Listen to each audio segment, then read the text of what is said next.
This video shows the air barrier continuity detail at the exterior wall to ceiling junction. The air barrier transitions from the foam on the exterior to the sealed polyethylene air vapor barrier on the ceiling under the attic trusses.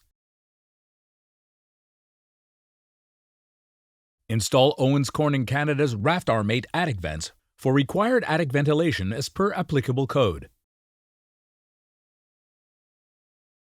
Install acoustic caulking sealant along the interior perimeter of the wall's uppermost top plate for the continuity of the air barrier system from the exterior foam to the interior sealed polyethylene air vapor barrier at the ceiling.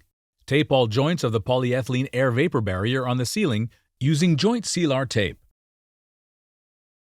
Install Owens Corning Pro Pink fiberglass blown loose fill insulation in the attic.